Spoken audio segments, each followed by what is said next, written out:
Hey, my name is Chris Brennan, and you're listening to the Astrology Podcast. Today, I'm going to be talking with astrologer Helena Woods, and we're going to be talking about astrocartography, which is a form of relocational astrology, which allows you to use astrology to find the best place to live.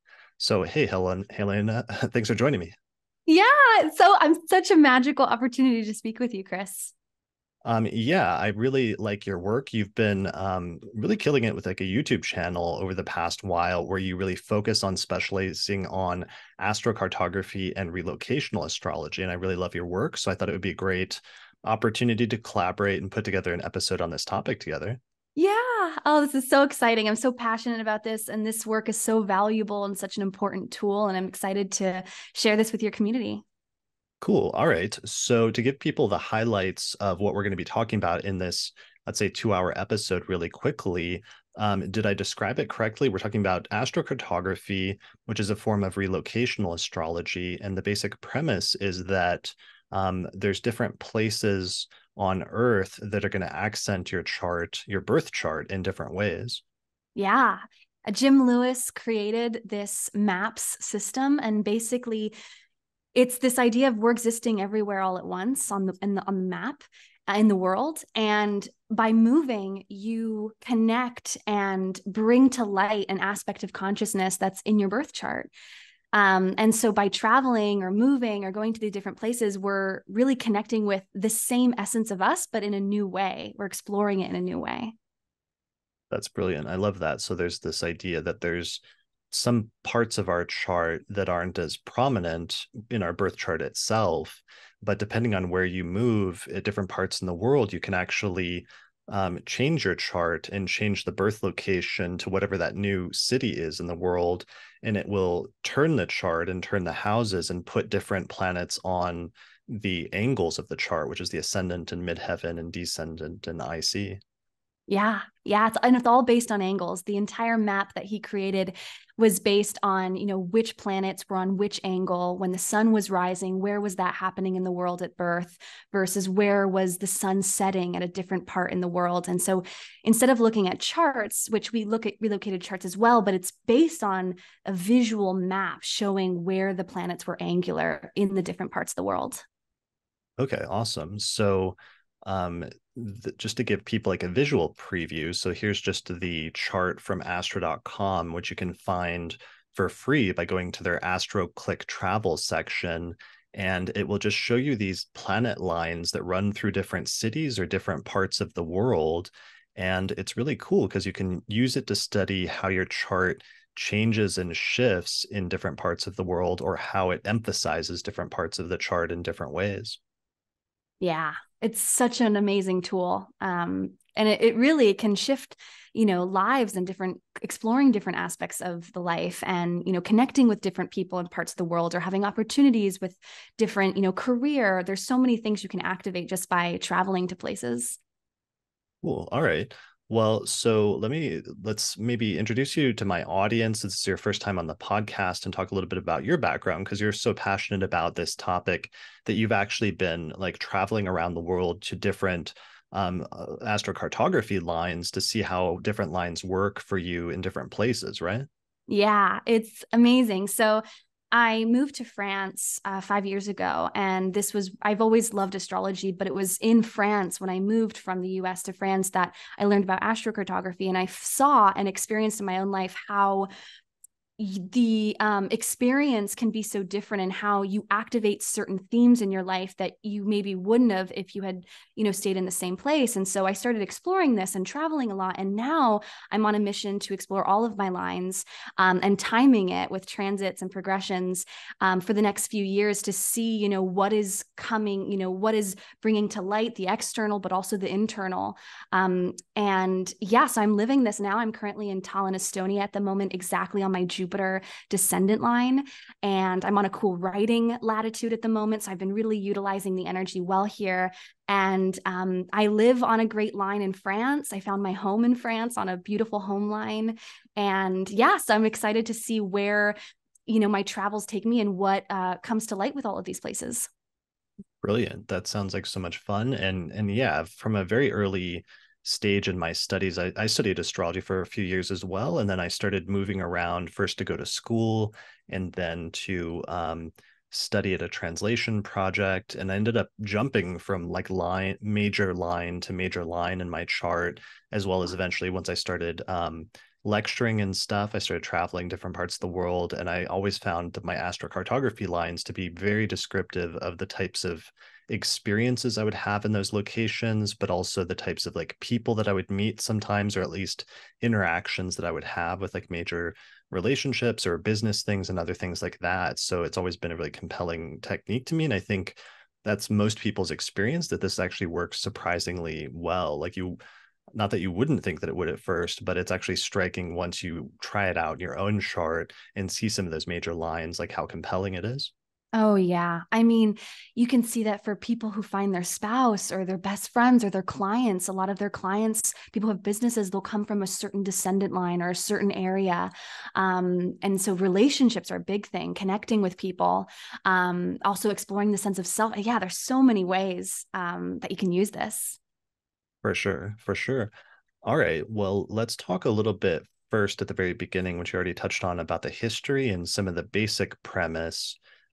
So it seems like at some point, like I was rereading one of the primary textbooks for this, really the main astrologer who originated the technique in the 1970s was an astrologer named Jim Lewis.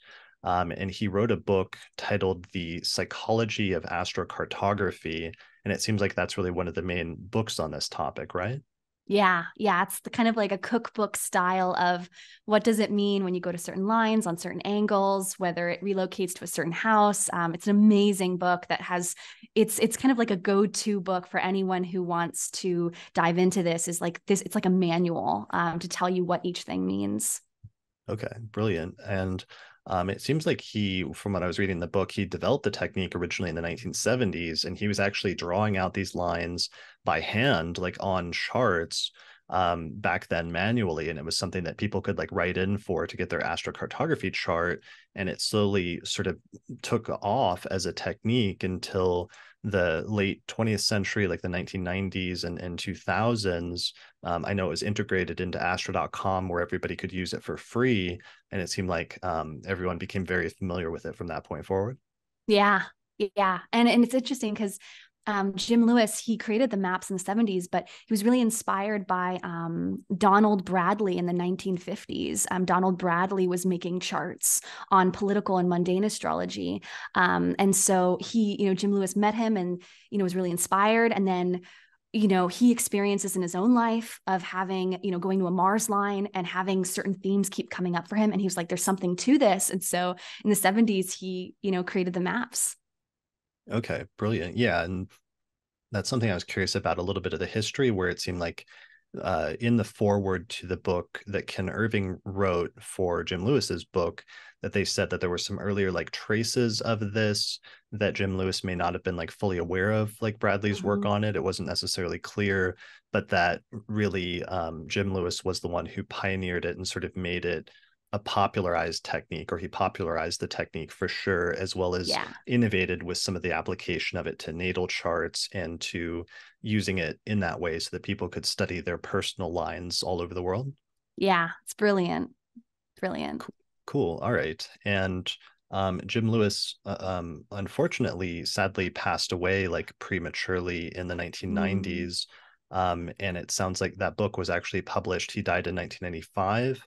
But that book was then published by Kenneth Irving, by his friend Kenneth Irving, as well as Aaron Sullivan, who was editing a series of books for Penguin Arcana at the time, which was like a big publisher when they were still publishing like really major astrology works. And they published that book in 1997. So just a couple of years after he passed away. Wow. Yeah. Yeah. Wow. Yeah. So that's really important and notable. And that book's still in print. So people should check that out. And then, Definitely. other than that, in terms of the conceptual premise of this, I think the first starting point is just the idea that you can relocate a birth chart and what relocating a birth chart, looks like and what that means. It's basically, so everybody has their normal birth chart where you have those three pieces of data where you have the date, you have the time, and you have the place you were born. And that creates the sort of static birth chart that astrologers have been using for over 2,000 years now. But what astrologers learned at some point, I'm not exactly clear, but certainly over the past century, was that if you changed the location to whatever your current location is, that there's something about that relocated chart, that relocated birth chart, that actually does speak to your experience of that location. Yeah. And it's interesting because it's the idea that your chart is what it is. But when you relocate to a new place, it's what it is here. So in this location, there's a shift. So, for example, your Mars, your natal Mars will always be your natal Mars, but it's exploring in a different area of life when you relocate the chart to a new area. So it moves in house wise, and then the angles move as well. And so, yeah, that's the relocated chart, which you can see the changes just by moving. Okay, well, let's show what that looks like. I'll use my chart, and then you're comfortable sharing your chart as well, right? Oh, totally. Yeah. Okay, cool. So just to give people an example of what this looks like. So here is my basic birth chart. This is cast using whole sign houses, but we're going to pay attention to the degrees of the angles still, even though it's within a whole sign context. So my Mhm. ascendant is at 17 degrees of Aquarius, and my midheaven is at 5 degrees of Sagittarius. And that naturally means, like, in my birth location, there's certain planets that are really angular in my chart, according to the degrees. Like the moon is almost right on the ascendant natally, Mhm. and Uranus is almost right on the midheaven. It's just like 5 or 6 degrees off of the midheaven, and those are the most Mhm. sort of active planets in my chart in some sense, in a dynamic sense, based on their Yeah. proximity to the degrees of the angles. Yeah. Yeah. And you'll see that on your map. So when you pull up your astro map, like on astro.com, you'll see that Uranus MC line. You'll see that moon ascendant, the moon rising line there on the map as well, because those planets are on angles. So it's a really cool visual representation of what's happening on your map. So here's what you're talking about. So this is for those watching the video version, and people can listen to the audio, but this is probably going to be a visually intensive episode. So we'll do our best to describe what we're looking at, but for the most part, this Mm-hmm. is probably one of those ones people will want to watch on YouTube. But Yeah. so here is the astrocartography map, and it shows my birth location there in Denver, I think is the red mark basically. Mm-hmm. And then, yeah, you see the ascendant moon line, which is where the ascendant exactly would meet the moon, where basically the city or the locations in the United States or in the world where the moon would come to the exact degree of the ascendant. And that's what that's representing. Yeah. Yep. The moon Okay, was rising exactly at that point.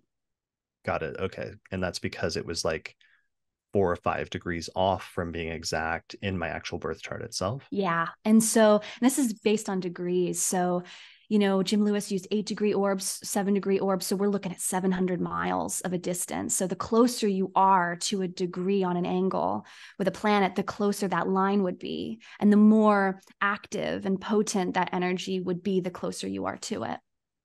Okay, so there's a like a proximity effect, and it gets more intense the closer you get to the exact line. Oh, yeah. And that's a big thing I see.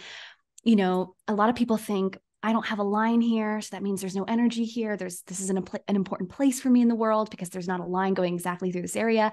But in actuality, you just have to measure it. You still have those lines influencing you within hundreds of miles.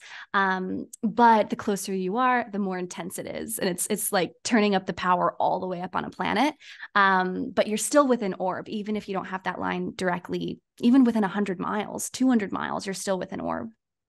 Got it. Okay. So going back to this map, and then we also see my Uranus midheaven line, because we saw that Uranus was very close to my midheaven in my birth chart. It was like 5 or 6 degrees off. But Yeah.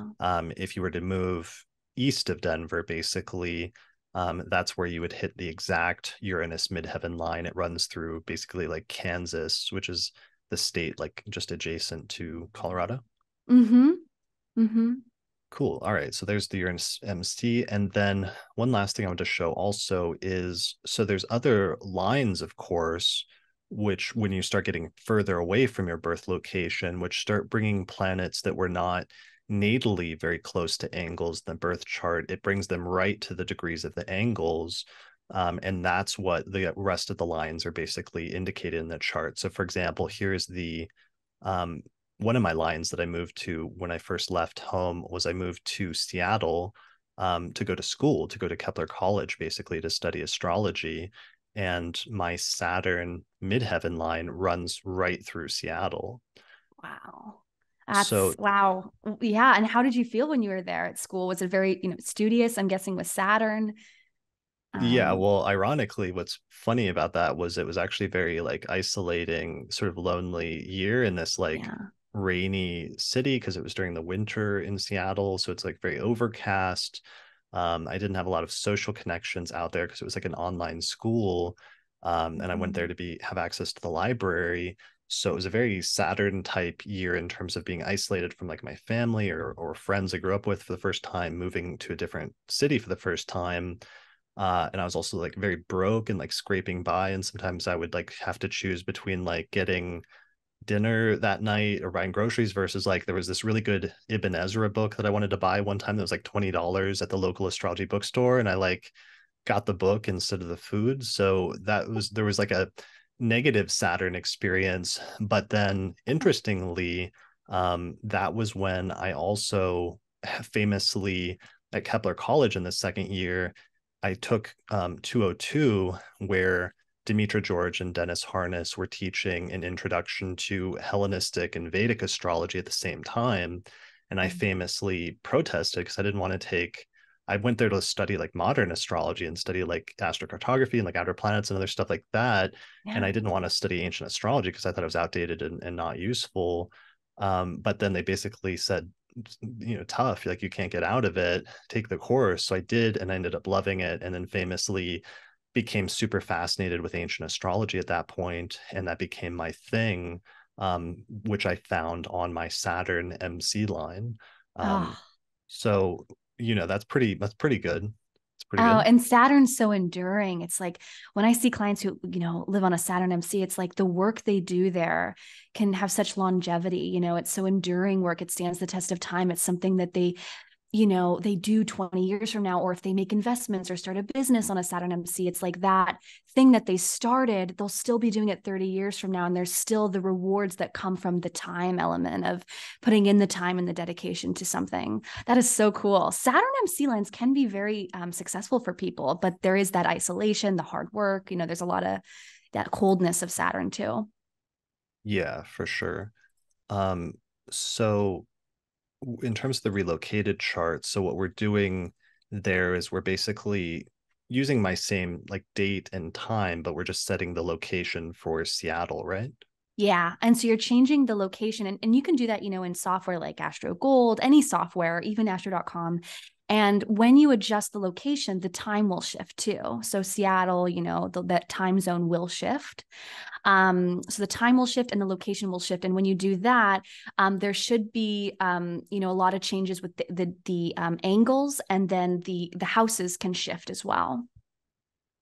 So do you know where that setting is? So to do a relocated chart, is there like a specific setting or do you just like recast the chart for that location? There in astro.com, you can go down to like chart type, and then there's a relocated chart feature, a relocated chart button that in the drop down menu.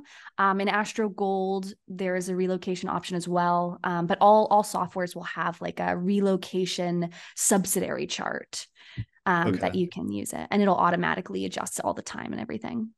So I just went ahead and did that. So there's the natal chart again, using whole sign Mm-hmm. houses just to show people. And then here is the relocated chart for Seattle. And we can just see that it Mm, shifts everything over. And all of a sudden, yeah. this Saturn placement in my chart, which is at 17 Scorpio, is suddenly on the midheaven in that chart, Mhm. just so much more prominent. And that's so important because in the natal chart itself, Saturn is the ruler of my ascendant, and it's in the 10th whole sign house. the Mm-hmm. place of like career and reputation and overall life direction. So it was almost as if it was like finding that place that would unlock that placement in my chart where like the potential was there. But it's almost like by going to that place, that was where I would discover the potential of that placement in my birth chart. Exactly. It's amazing. It's unlocking potential, unlocking aspects of consciousness, aspecting or unlocking parts of self. The natal promise. It's amazing. It's so cool. Yeah. Yeah, the natal promise. I love that phrase. That was like a phrase I picked up, I think originally from like Indian astrologers in the mid 2000s, but it's such a good phrase, like the idea that the birth chart promises certain things, but there's certain timing techniques or other techniques, like potentially this one, like locational Mm. astrology, that will tell you when that natal promise that was made in the birth chart will actually be delivered. Yeah. And there's a great quote that Jim Lewis, there's a clip of it on YouTube somewhere. It's only like a minute long, but he says something like, astrology, it's fairly fatalistic in a way, in the sense that, there's a lot of things that have to do with timing and like life things being timed. But the thing about astrocartography and locational astrology is that you can choose to be in a new location. You can choose to feel a different way. And that's a big thing about these lines, is they really affect our quality of life and how we feel. So regardless of if you have a hard transit or you're going through a hard time in life, when something is timed, you can put yourself in a place where there's more resilience, or there's an ability to get through it with ease, rather than being in a harder place like a Saturn line when you have your Saturn return, for instance. I mean, there's, ways that you can, affect, really help your life in some way. Which that's the cool thing that Jim Lewis, he was really passionate about that. Yeah, I like as astrologers, we're so used to dealing with time. And time is like our major currency, it's our major tool that we have to work with. But what's interesting about this is it's bringing a completely different component that we don't often get to work with, which is space and like location. And that is something, with time is tricky because time is not as malleable. There's some parts of time like the past and the present that you can't always like control or do a lot about. You can't change.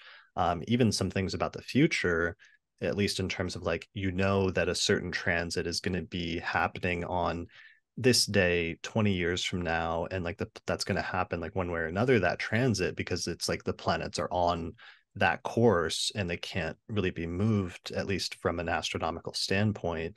But space is really interesting because that is something that we have a little bit more control over in terms of where we are at certain points of time and how that might change, or if not change, at least accentuate the birth chart differently. Exactly. Yeah. Okay. I love So, that.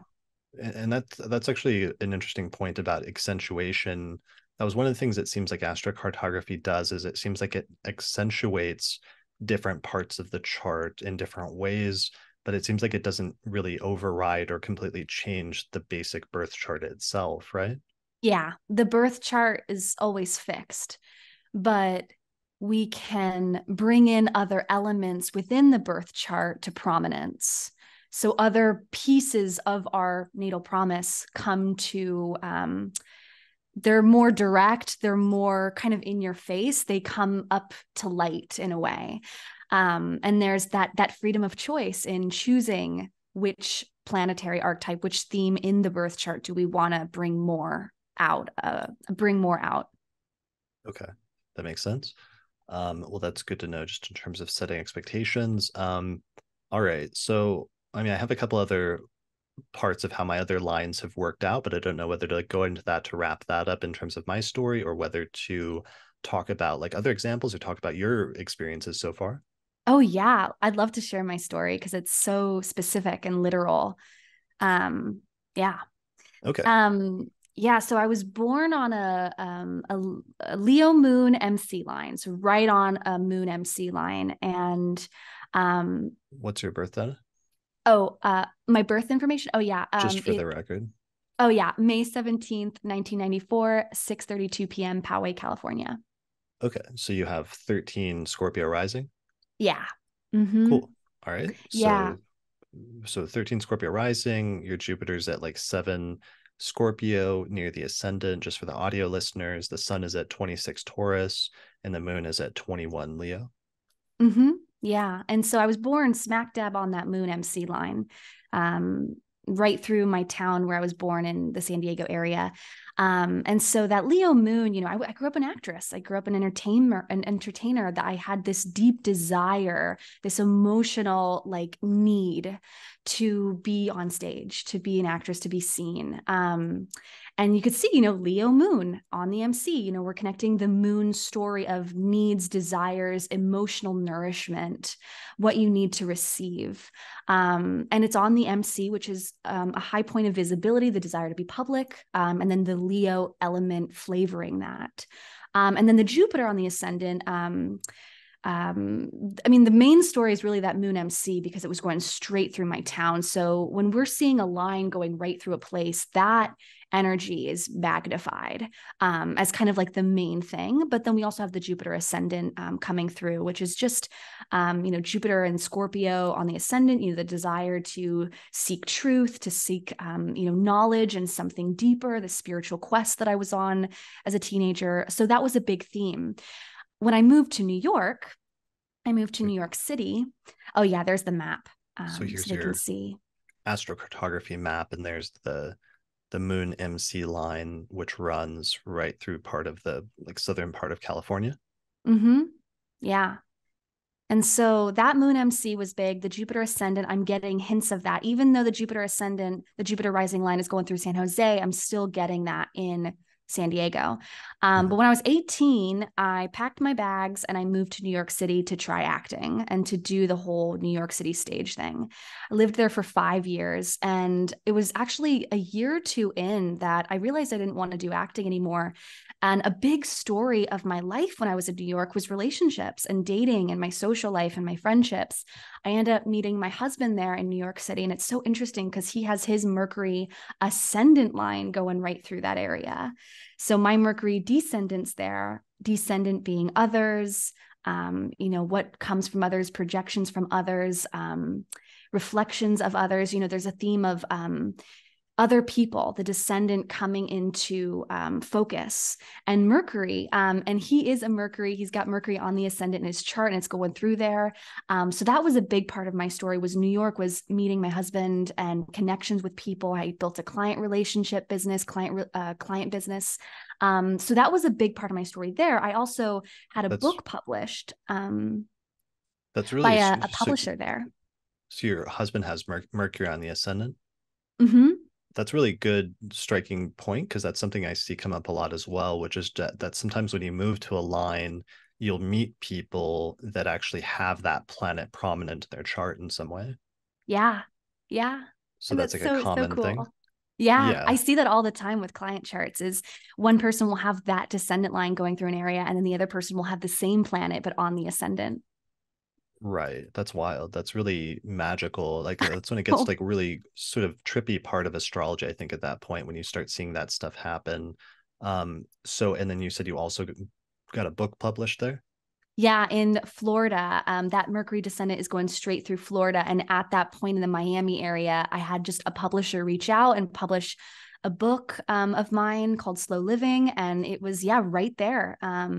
Mercury on the descendant. I think of Mercury, writing, communication, ideas, thoughts, and on the descendant, which in the relocated to the seventh house in the relocated chart, which publishers or collaborations. So that was a big thing that was activated there. Wow, that's amazing. Yeah. So okay, so that was your Mercury. So you did like one coast, you started on the West Coast, then you moved to the East Coast and you got some of the Mercury action going on. Let's do your relocated chart just so people can visualize what that looks like. So I'm just gonna go to solar fire and I'm gonna go to locality and then click relocated chart and I'll just change it to New York. Mm-hmm. Yeah, solar fire is great for the astro maps, so the solar maps feature is so cool. Yeah, and I'm using like astro.com so far just to show people what that looks like, since that's the free resource that everyone starts with. But Oh yeah. eventually, that's a big thing, is that you really recommend using software, and and solar fires like got a pretty big component for locational astrology in it. Totally, especially when we're looking at timing. So when's the right time to go to a place? Got it. Okay. So here's your relocated chart. Mm. Yeah, so it changes your ascendant in New York to like 14 degrees of Sagittarius. So that's radically different than your Scorpio ascendant. And we see like Mercury, like right there at 15 degrees of Gemini, like right on your descendant. Um, Mm-hmm. I mean, even I know the exact Venus line is a ways off, like into the Atlantic, but it's like I can't help but notice also like how it moves Venus as well. And Venus starts getting in proximity to that descendant as well. Yeah, Venus. Oh, and that, oh my gosh, Venus stories with relationships are such a key thing.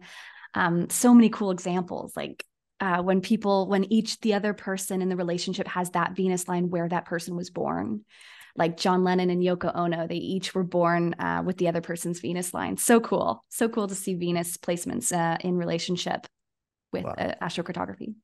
for sure. Okay. All right. So, and then got the book deal. So what was your next thing, or do you have other lines after that that have been notable? Yeah, well, the book deal happened a lot later, just this year, but I moved to France. So, Strasbourg, France. I moved to Strasbourg. And that was where life shifted again in a huge way. And I've lived in this area for 5 years in France. And so the relocated chart's the same for the last 5 years. And so, I mean, this chart is becoming more my life than my natal chart, which is bizarre. Like the transits too have been on the relocated chart, have just manifested in such a weird way, but there's that Venus I see, it's going right through Strasbourg, France. And that was a place where I really learned to slow down my life and connect with the culture, the traditions of France, French culture. I learned a lot about like enjoying the simple joys of my life and slowing down and finding beauty in the ordinary, and that Venusian, oh my gosh, I felt so at home, and it's my home in the world. And that Venus relocates to the fourth house of the land and the home, but I also have Saturn on the ascendant there. And there is that isolation of being away from friends and family. It's definitely not a social place for me in the world.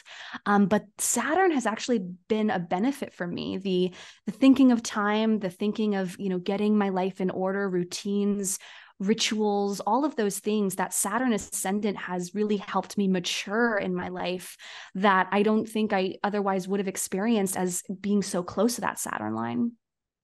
Yeah, that's brilliant. And I noticed in your birth chart itself that you have Saturn at 11 degrees of Pisces. So you're actually in your Saturn return right now, and you're Yeah. living like on your Saturn ascendant line or very close to it. Yeah. Mm-hmm. That's pretty cool. Yeah. Probably don't want to be here exactly when that Saturn transit's going right over my location on the map. So I might go see somewhere a little bit more enjoyable, but yeah. Sure. Yeah. Well, that's pretty cool. Okay, so Venus I see, and like pretty good like living situation. Where's Strasbourg located in France, like roughly Yeah, it's geographically? right below Luxembourg, right on the Okay, border of Germany. got it. So there's Luxembourg, so it's up in like northeastern France. So it really is like right on your Yeah. ice Venus IC line. Yeah, and it's home. It's my favorite place in the world.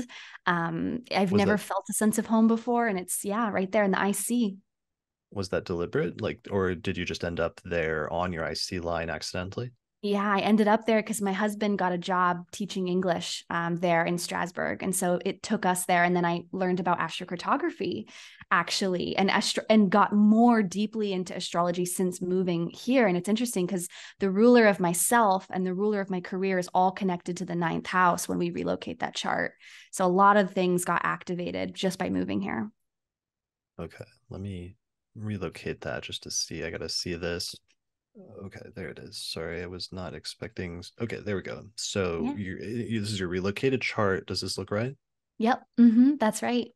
Okay, so there's Venus right there at 26 degrees of Gemini, and there's Mm-hmm. the IC that's right there. And so then it's also opposing the midheaven, which is pretty good.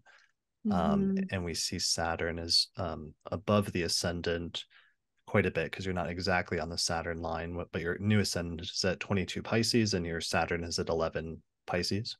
Yeah. And the thing about this chart is that ninth house Scorpio with Jupiter there in the ninth, in my birth chart, that is a part of my career story, but I've never activated it until I moved here, because the ruler of the ascendant and the ruler of the midheaven all point back to that ninth house where now Jupiter is now placed. And so that's where I'm going back to that idea of like, you can look at your birth chart and see what are the stories that are happening within your chart. And then by moving, you can then get activity into that area of life. Sure. Even areas that weren't otherwise like active previously. Exactly. Yeah. Okay, that's really cool. All right. Have you had any other line stories in your travels, or Oh, are yeah. those your main ones so far? I mean, I'm on my Jupiter descendant now, and that's been an incredible, just so many contacts, people I've connected with, you connecting with you on the podcast, so many other people reaching out, like a lot of help and benevolence and just help from other people has really come my way since coming here when Jupiter relocates to the seventh house. But my Mars ascendant is my hardest place I've ever been to. I went on my honeymoon to Egypt, and my Mars ascendant is going right through Egypt. And it was a really hard place for me. And that's when we kind of go into more detail of like, what is your natal Mars? What is your natal Saturn? Because you're getting more of that story. For Mhm. instance, my Mars is squaring Uranus. My Mars square Uranus being on that Mars line, it was a very eruptive, unhappy, combative, argumentative place for me, not an easy place for me. And that Mars ascendant energy was really active there. And I think because I noticed you have a day chart just natally, and that probably makes a big difference in terms of the sect of the chart and like which planets, which benefic is like the best one for you. Like in a day chart, that would be Jupiter, or in a night chart, that would Mhm. be Venus, and also which malefic, where for day chart people like yourself, your Mars placement is going to be the more challenging one, whereas for night chart people, Saturn is more challenging natally, and that sometimes does transfer over to the astrocartography lines as well. Absolutely. I love my Saturn ascendant line and I hate my Mars ascendant line. Yeah, So I'm wild. this. I am actually the same way. So in your chart you have Mars at 25 Aries, and your Uranus is at 26 Capricorn, and Neptune's at 23 Capricorn. So that's the square you were talking about Yeah. becomes much more prominent and becomes kind of unlocked in that location. Yep. Mm-hmm. Okay, so let me relocate that just to show people visually. We won't do this for the entire episode, but just to Yeah. get Show people people. oriented. Yeah. Um, all right. And it was a place of, if I saw something that was not really nice on the street, I would get mad or, things like that. Like just this simmering anger that would come out by my environment. What I saw in my environment would provoke that Mars. And so that was a big part of the story there. And it was really challenging for me. Yeah, I think that's really interesting. And I had similar experiences with like a Mars line where I've had like a conflict with others on my Mars descendant lines have been with people weirdly like in or from the location of that Mars line, which is really weird sort of Yeah. thinking about that, but just like running into to conflict with certain people or having certain types of relationships that are more combative um, on your Mars line, basically. Yeah. Oh, yeah. Happens a lot. Conflict, breakups can happen on Mars lines. Mars loves to sever. There's that theme that comes up a lot for people. Another thing is, talking about like history and, what happens in the world. Jim Lewis has talked about that in the book about how presidents, US presidents, there's a lot of war themes when they have Mars lines in different parts of the world. So, Truman, the Mars line in Korea. There's lots of different presidents that have Mars lines, and there have been themes that are these patterns, these correlations with U.S. presidents and their Mars lines in the world. So the Truman one was that his Mars line ran through Korea, and then Yeah. after World War II, the Korean War took place, basically. Yeah, the Mars IC line. And he also has Pluto crossing Saturn, I believe on the ascendant right in Hiroshima in Japan, where the bomb was dropped. And Pluto is another thing. Jim Lewis talks about Pluto, and Pluto lines for presidents can be deaths, assassination attempts, like Ford had an assassination attempt. JFK was assassinated in Dallas on his Pluto line, and Truman has his Pluto line right over there in Hiroshima where the bomb was dropped. Wow. Okay. That is pretty crazy. So I'm just I pulled up Truman's chart on astro.com and I didn't glance at the time, but here's his lines, different things like that. So there's, yeah, like you're saying, like the ascendant and the Pluto lines we can see running right Mm-hmm. through the lower parts of Japan. Yeah. Yeah. And Pluto, some astrologers, say it's like a higher octave of Mars, Pluto ruling death, and Mars being conflict or war. And that's right on the IC, the land. And that's going right close to Korea there. So, and that brings up another point that maybe we'll get into in a little bit, but that he has two lines running through this area so that Mars comes to the IC and Pluto comes to the ascendant. So Mm-hmm. that's actually something as well when either lines cross or when you get one planet coming to one angle and another planet simultaneously coming to another angle. That's a special category. Oh, yeah, because that creates a Paran or Paran, and it creates a latitude line. And that latitude, when those lines cross, they create another line at a latitude, and that tells another story. But that's, yeah, secondary influence to the maps, but very important. Okay, nice. All right. Well, yeah, that's something I want to get into. Have you had any other lines that were notable besides that? Just yourself? Let's see. I traveled. Paran wise, I have a lot of Paran stories. Local space, I have a lot of local space stories. That's a separate thing though. But yeah, those were the main ones. Those were the main like stories I have for my map. Okay, cool. And for mine, I just to round out my personal story, the first place I moved to was Seattle to go to school, and that was my MC line. And then after that, when I got into Hellenistic astrology, I ended up moving to Cumberland, Maryland to live at Project Hindsight for 2 years. And what was weird about that is that Cumberland falls exactly on my Neptune midheaven line. Um, Wow. so that ended up being pretty wild just because it's a very Neptunian sort of situation for that 2 year period with different people that had Neptune. Everybody there had Neptune very prominent in their chart. Like Schmidt had Neptune square Mercury, and other people had Neptune prominent. And there were like very cool, like sort of like mystical things going on. But then there was also sometimes weird like Neptunian stuff going on Yeah. in terms of like not good communication or not clear communication or deadlines and things like that. And it was definitely like an intense sort of Neptune transit during that time that I then like came out of eventually after 2 years and left and went elsewhere to pursue my own research in Hellenistic astrology and do it outside of that.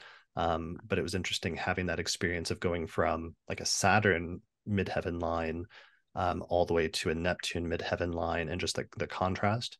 So different. I know, like when you were on that Neptune line, did you feel a sense of like fogginess or the cloudiness or like a sense of dissolving boundaries, anything like that? And just like your day-to-day life, mindset, things like that?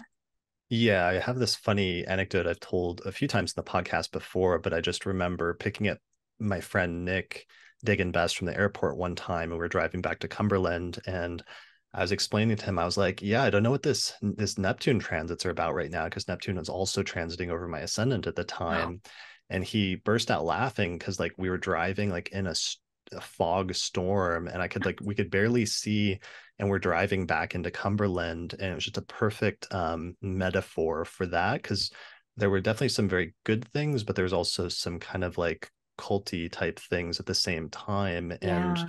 it was only sometimes once you come out the other side of Neptune transits that you sort of see more clearly the things that were good or the things that were a little bit illusory about what was going on.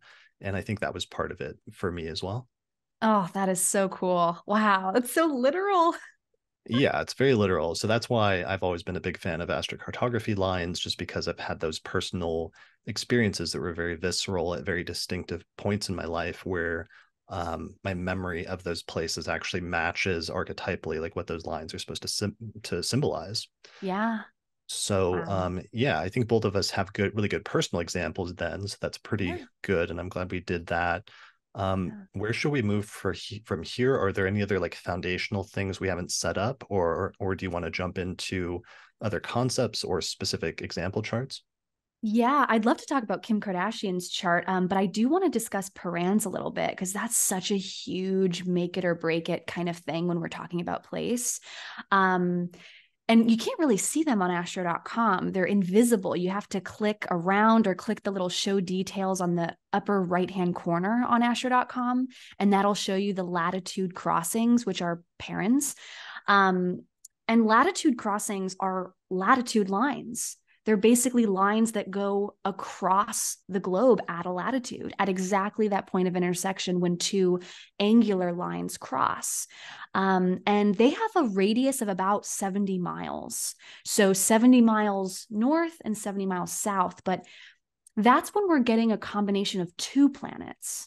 When those two lines cross, they create a Paran. And then we're getting that story of those two planets at that exact point of latitude. Where's the button you were talking about on astro.com? Yeah, so when you go to astro.com on the maps feature, if you scroll down a little bit, you'll see, and you click on a point on the map somewhere. Just click some random point. And then if you scroll up a little bit, there's like a show details Oh, right there there, it a is. little, Okay. yeah, it's kind of hidden, which is why I do like some other softwares because you can see it visibly on like SolarFire. But on astro.com, you can pull them up, but it'll be right there. And so you can see, Mars and Chiron were crossing at a certain part in the world. And so that line is then going through that area at a latitude. So you're feeling not only those planetary lines, but you're also getting, depending on where you are on a latitude, you're getting Mars and Chiron too. Okay. So And this is Truman's chart again. yeah, yeah. And I don't, the thing with parans is they really affect how we feel. So it's a bit easier with like personal anecdotes or clients because you can ask them like, how are you feeling here emotionally? But Right. certain parents are really hard, like Saturn moon, Mars Uranus, Mars Pluto. Certain parents at a latitude can be difficult. So even if you're on a great line, even if you've got a great Venus line, that one parent can offset how you're feeling somewhere. And did you say you had a Paran story again, or was one of the cities that we talked Yeah. about for you, was that a Paran? Yeah. One of them is in New York. I had a Venus Chiron Paran going through New York. Do you use Chiron by chance? Yes, I do very reluctantly. I'm very annoyed that it works, but I Yeah. have to like very reluctantly admit that Chiron does work and it does signify exactly what it's supposed to, which is often Yeah. not pleasant, but unfortunately it can be so loud sometimes when that happens that you you can't help but acknowledge it. Oh yeah. And like healing and disappointment, rejection, all of those themes. So when I was in New York, I had a Venus Chiron going through New York City. There was a lot of rejection. There was a lot of heartbreak there. It was a sadder time relationally. But I'll give another example, because there's definitely a better one in Strasbourg. In Strasbourg, if you go to the map, yeah. So going back to Strasbourg on that Venus IC line, in Strasbourg exactly, I have a Sun Uranus Paran, and I have Sun trine Uranus in my chart. And so, starts from the chart, and it's showing on the map. And so that Sun Uranus story is going right through Strasbourg. Exactly. And Maybe with if I parents, you want show, to, mm-hmm. I'll show you a relocated chart because it can be visualized there essentially, right? Yeah, yeah. But the Paran is a latitude line, and so that goes straight across the map right in Strasbourg. Okay. Um, And it was a place of discovering my authenticity, discovering who I am, discovering, themes around rebellion and being true to self. The Sun Uranus story came out at that latitude, whereas going to more other places, like I lived on a Sun Saturn Paran, very restrictive, very isolating, but very focused on work. So even though I'm close to the same lines, same relocated charts, the experience was different being at different latitudes. Okay, got it. And so sometimes, so this wasn't necessarily the case here, but sometimes a Paran is like one planet rising and another culminating, or one planet culminating and another setting, and different things like Exactly. that. Okay. Mm-hmm. Yeah. So you're looking at, so there's certain places just where certain planets are going to hit angles at the same time, and that's going to be really like hyper unique to that specific location in the world. Yeah. And that energy where that crossing is the most powerful. But then that latitude continues around the globe, the story of that combination of planets. And so just moving, that's the amazing thing about this work is like, you don't have to move across the country or across the globe to change how you feel. Just moving 30 miles south, an hour north can drastically, dramatically affect how you're feeling. And so parents have that 70-mile radius north and south of those lines. Okay, got it. All right. So in terms of examples, do you want to jump into any example charts here? Oh, yeah. Let's talk about Kim Kardashian. She has a really interesting chart Okay, awesome. and a map. So here's her timed birth chart just on its own. So Mhm. she has Sagittarius rising, 13 Sag rising, Neptune's near the ascendant at 20 Sag. Her midheaven natally is at 28 Virgo, and Jupiter is like right directly on it in a day chart. And Venus is on the other side, about 9 degrees off at 19 Virgo. Wow. Yeah. And that's gonna pull up on the map in LA. She's gonna have that Jupiter and that moon come up because it's so right on the ankle. So it's very powerful for her. Give me just a second. Is there anything else while I'm pulling this up about her natal chart that's like kind of striking? I've always used her as a good example of like the 11th house because she has 11th house placements, and originally she was like a friend of Paris Hilton, and that was Oh initially yeah. how she like kind of parlayed that into a larger career. Well, I mean, the ruler of her, I believe it's the ruler of her fourth is in her 10th. So there's the connection with family being part of the career. And she's got that moon IC going right through LA, the family. And then the Jupiter MC, that good luck with career. And that, fourth house is connected to the 10th house of career. Jupiter MC can be very, very successful, very lucky places for people. And so and Moon Jupiter, I think about Moon Jupiter. I mean, it's optimistic, it's hopeful, it's that, indulgence. It's a really lovely combination of energies, and they're right there. So that was really interesting. I mean, she's obviously had a lot of success involving her family. Another Yeah, really and cool and example her with her. and her mother specifically as well, and just like the role her mom has played in almost like sort of managing the family and everything. Yeah, totally. Really cool though about Paris. I don't know if you remember when she was robbed in Paris. And she's got some striking lines going through that area for Paris for her. So So first off, yeah, so here it is. So here's the astrocartography chart for Europe for her. yeah. This is really interesting. I believe it was Paris where she was robbed in her hotel room. Mm. But that Uranus descendant is going right through Paris. Uranus Yeah. bringing erratic, out of nowhere things happening involving others or external events coming out to light. That Uranus being very sudden, out of nowhere. She also has Chiron on the ascendant here, so I think of like the body, the self, the woundedness, this I think of safety things. But then what's also really interesting is Mars and Pluto are crossing over near Frankfurt. And at that point of crossing is where that Paran of Mars Pluto Paran is forming there, which would be a bit, I think it would be within orb of Paris as Yeah. well. So it's like she's got a lot of, Mars Pluto is, violence or destruction, and that energy, that latitude would be very close to Paris as well. Yeah, like Mars, Pluto, conjunct descendant. That's like a great metaphor or like archetype for like an armed robbery where literally people are like compelling you to do something you don't want to do, and they're snatching, they're taking something from you. You're having your possessions like severed under compulsion, which is a very Pluto thing. Yeah, totally. And then that Uranus going right through Paris too, like, you know, the volatility of that as well. So it's like this whole area doesn't look easy for her at all. And I thought that was such an interesting literal example of what happened to her, that being a story for her there. Yeah, let me relocate her chart just to see that visually because I just want to see, because if we relocate it, I'm sure we'll see how the Mars Pluto is actually very close to that. Yeah. Um, for some reason this isn't coming up well. Let me here, like, does this look right? Relocated for Yeah. Paris, France. Okay. Yep. That looks good. Okay, so yeah, so there's the Uranus descendant right on the Yeah. descendant. Yeah. Got it. Okay.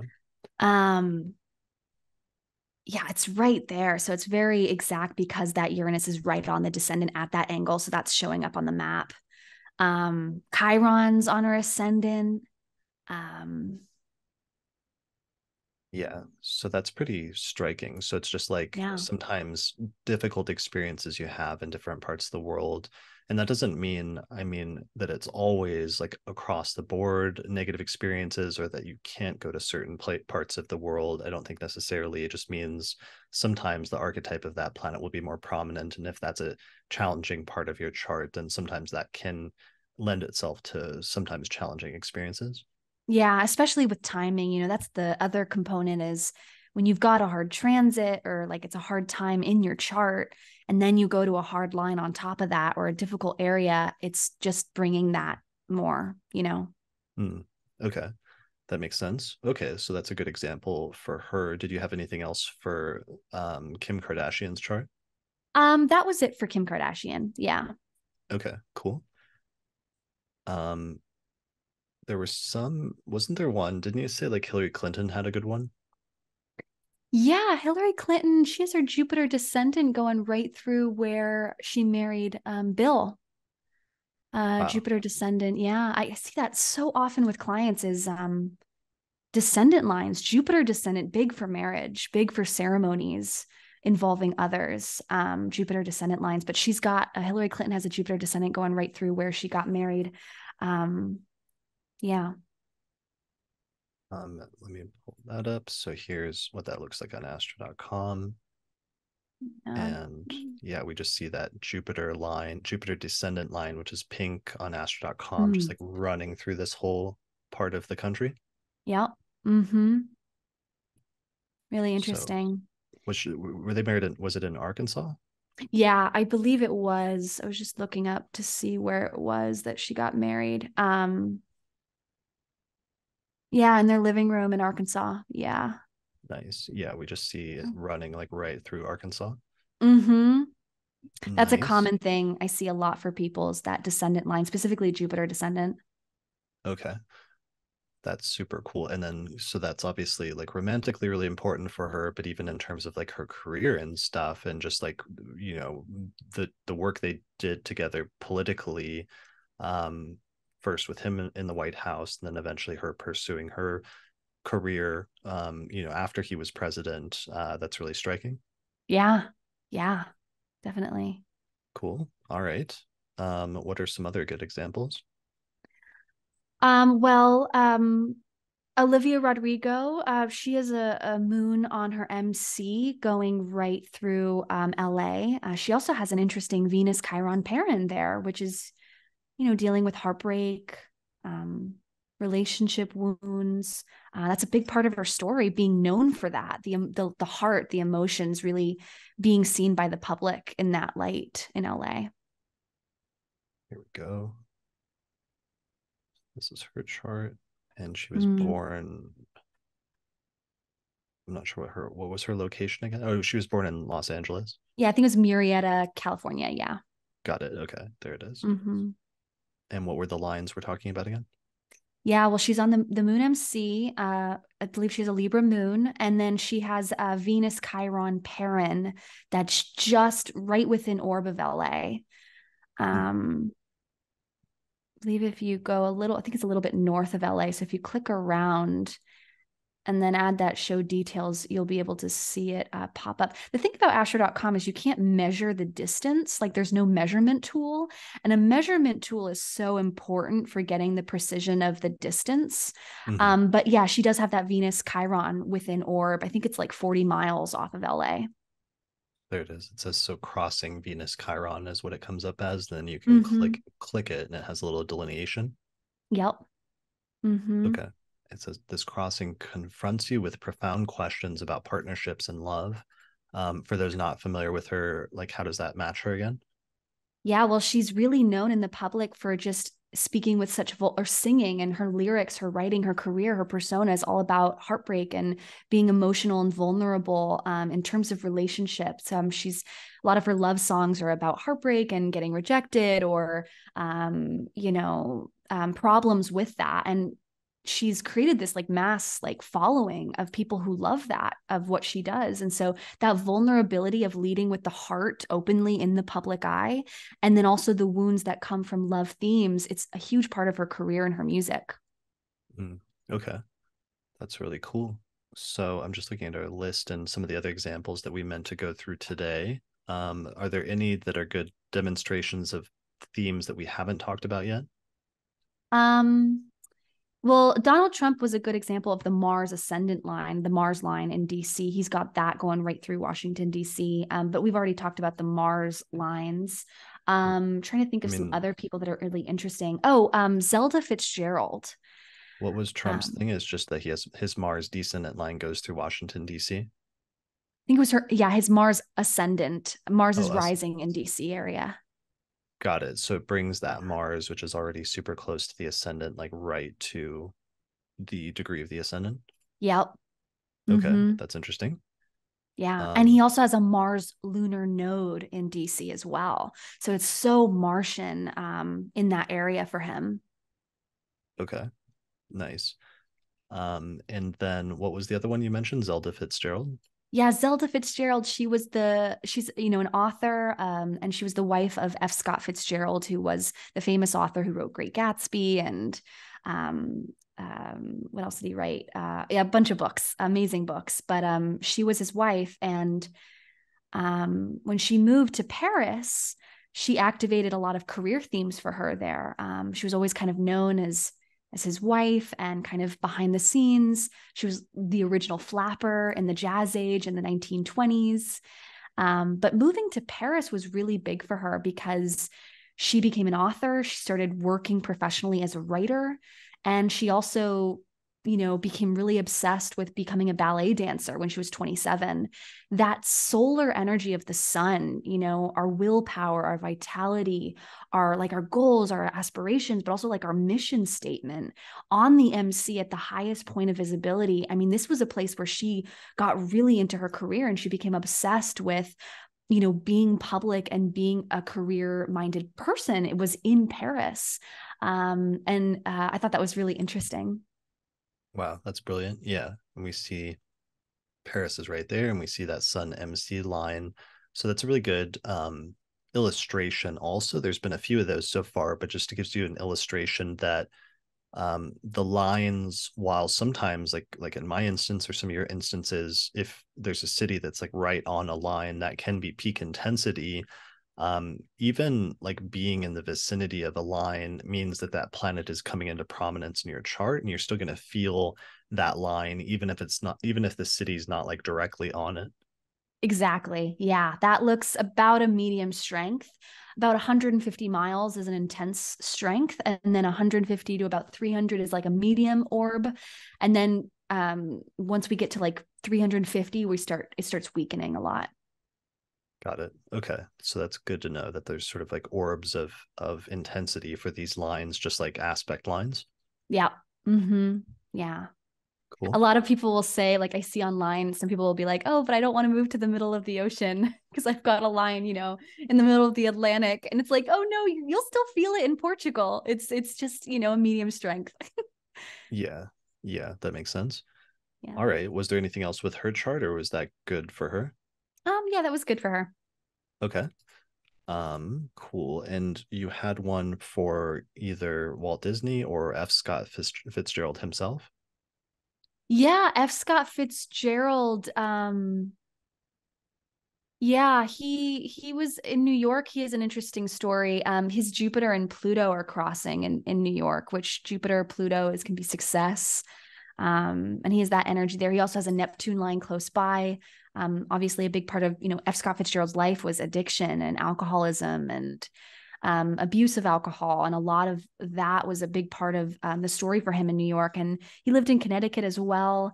But there's that Jupiter and that Pluto crossing over in Syracuse, so there's a Paran up there. But that Pluto and Jupiter story is within orb in New York, and Jupiter on the descendant, I think of publishers, I think of publishing houses, I think of people who come into the life of the native to help them. Jupiter becoming an active, externalized manifestation unconsciously to the person. And so that Jupiter, publishing traditionally, and then crossing Pluto, power, influence, charisma, wealth.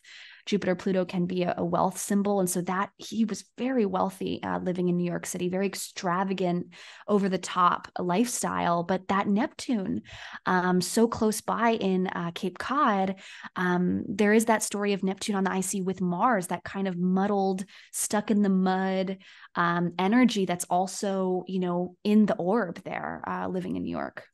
Yeah. So that Mars Neptune line running right up there. So that's interesting because with all of this falling in between these, they're all kind of tied in or kind of relevant in this area of the world for him. Yeah. So he doesn't have any lines directly going through New York, but there's still a lot of stories with all of these lines here. Yeah, for sure. Okay, that makes sense. And then one last one was Walt Disney. Oh yeah, Walt Disney.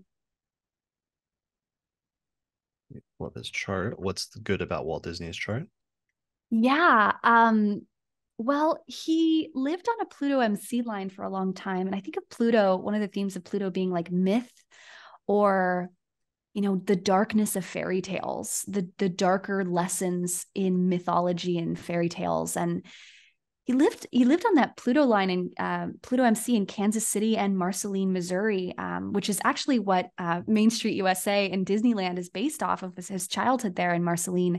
But that Pluto MC, he was a daydreamer. He was so fascinated by, myth and fairy tales. And that Pluto, the transformation. It was a very hard place for him to live, a hard place in his life, his parents. He had Uranus on the IC. So there is some sort of, rebellion within parents or the family or traditions or roots. There can be a restlessness or a need to break out of tradition, being in the lower part of the chart. But then he moved to, LA. And he he started the Walt Disney, with his brother Roy, and that Mercury IC is there. And the IC is to deal with the land and Mercury ideas and stories and, messages coming out. And the interesting thing about Anaheim, where he built Disneyland, was he has a Sun Pluto Paran going right through Anaheim, which has to deal with, like, I think of creative expression or self-expression, how you're alchemizing or transforming the abuse of power or the abuse of corruption or myth and fairy tale into something, creative or expressive. And so that power energy of, leadership and confidence and empowerment, but also the breakdown of myth and story, that's going through the Anaheim area. So that latitude, it's there. But then also the Mercury on the IC, there's a story with family, with the land. And he, is famous for creating Disneyland. One of his legacies was, creating something for families. That Mercury line, the ideas, stories going right through that area. So I thought that was really cool. Yeah, that's brilliant. And animators, I mean, having that as the location and setting up Disney, which is primarily like an animation studio initially, and having that Mercury line right there, I think is brilliant. Yeah. Yeah. But then I'm noticing also the other major line, which is this Neptune MC line, runs right through Florida. Because that's really Mm. funny and it's making me laugh because I just watched like a documentary on YouTube about the creation of Disney World in Florida and how they bought up the land there, but it was like a swamp and like some of the things surrounding that. And of course, we've seen some of that recently with like fights in Florida over Disneyland and some of the political stuff that's happening there. But it's interesting that it's like he started Disneyland in California, but then tried to create a much bigger sort of like he wanted to create like the ideal city of the future, something like in Disney World, here where his Oh Neptune yeah.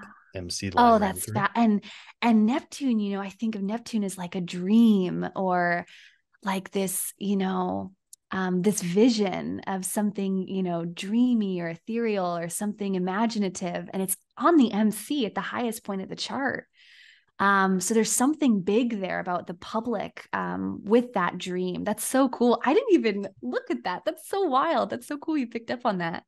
Yeah, I'll have to find the documentary, but it was actually really good. It was really interesting, just on the creation of Disney World. And you see the idealism, like he really wanted to institute like this, he had this vision for it. And it's interesting in some ways how Disney World ended up meeting that to some extent in some ways and being like the city of the future, but then in other ways how some parts of the vision failed to materialize or were like too ambitious or too lofty, and where the reality didn't quite hit like the ideal.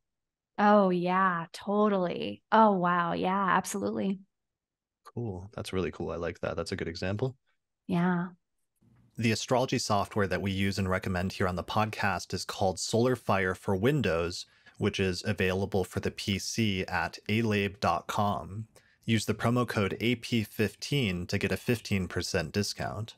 For Mac users, we recommend a software program called Astro Gold for Mac OS, which is from the creators of SolarFire for PC, and it includes both modern and traditional techniques. You can find out more information at astrogold.io, and you can use the promo code AstroPodcast15 to get a 15% discount. All right, we're back from a break. So, where should we move into next now that we've covered most of the basics? Yeah, I think we should talk a bit about the angles, the four angles in astrocartography and astrology and what they represent and how we know like if you go to a certain planet, you're activating that planetary archetype, but what happens versus an MC line versus an IC line or an ascendant versus a descendant line, how are they different and how can we use them effectively in our lives to activate certain themes? Okay, cool. Which angle should we start with? Let's start with the ascendant, the self. It's, going to these lines are really about you expressing that planetary archetype. So you're exuding that energy of what that planet represents in your chart. And so it's coming from you rather than to you, as opposed to the descendant, which is about coming to you, things coming to you from the external reality.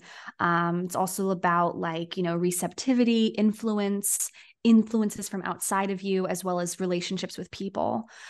So we can kind of unconsciously bring about themes, or there can be stories of projections from others, or you projecting onto others. The story, the archetype, that theme of that planet is in relation in your day to day life with others.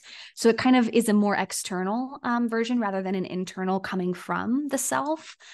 And then we have the two other angles, which is the MC, the midheaven. So it's a place of visibility, career, being publicly known for social status, career. It's the highest point in the chart. And then the IC is the most foundational, the roots, the tradition, and it has to do with family as well as the home. So like the literal home life, the personal life, the domestic life, what's happening in a private sense. We're activating one of those angles when we go to one of these angular lines on the map. Brilliant. Okay. So it's like it's carrying forward all the basic meanings of the four angles and those four angular houses, but just concentrating it as a point of power, especially when certain planets are brought to those. The planets are going to manifest oftentimes in those areas of life that match those significations of the angles. Yeah. Okay, cool. So that's good to know in terms of just the differentiation that we're looking for major lines, but sometimes depending on what the nature of the line is, like that let's say a Saturn midheaven line is going to be different than like a Saturn descendant line, where like Saturn midheaven could be a period that's a little bit more isolated, let's say for career, or in which there's some challenges with career, versus Saturn descendant could be a little bit more cooling effect of like relationships or something like that. Exactly. Yeah. Or the IC being like parents or the family life. Yeah. They're so different. It's kind of like the navigational coordinates or the orientation of your life. That's what kind of the angles are. And so, yeah. Let's actually give some delineations of that, of like what Saturn would be like on the ascendant versus the midheaven versus the descendant versus the IC. Like Saturn IC, like a funny thing could be like living in an old, like dilapidated house, like with on your Yeah. Saturn IC line.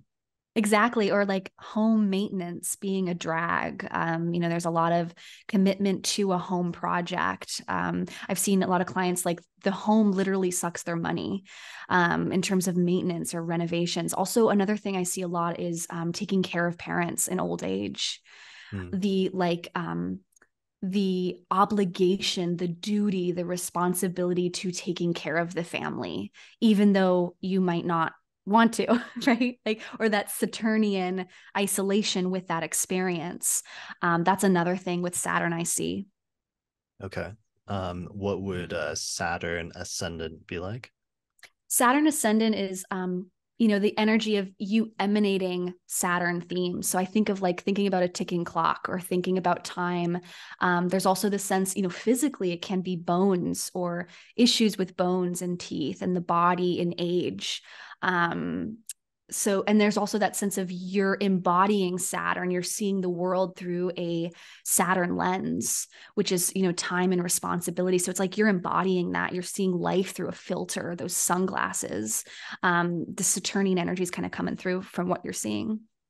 Yeah, like a place where you're suddenly more aware of your age and you're aware of the process of aging, or even if you were like put in like a mentorship role over somebody else who's like younger, and then your like age and experience and the wisdom that you've accumulated for that is somehow more prominent to you in that area of the world. That would be another good like Saturn type manifestation. Yeah. And I believe it was Jim Lewis that said something like older people tend to do better on Saturn lines because there's that Mm. kind of embracing of Saturn or, stepping into maturity and fully, being able to embrace that. Whereas a young person in their early 20s or college, might have a harder time, on a Saturn line. Yeah, that makes sense. Saturn MC, I talked about like I discovered like ancient astrology there and had a sort of isolated period, but so it can be a period where maybe there's some challenges in terms of one's career or public reputation or social standing, but also a period where you put in maybe hard work and make slow incremental progress in terms of your career as well. Oh, definitely. Yeah. And I see a lot of people tend to get stuck on Saturn lines for some reason. Like if you move there, it can be hard to get off. But people who, starting a business on a Saturn MC line, like there's that longevity, that enduring work that pays dividends years from now. Okay, brilliant. And then finally, Saturn descendant.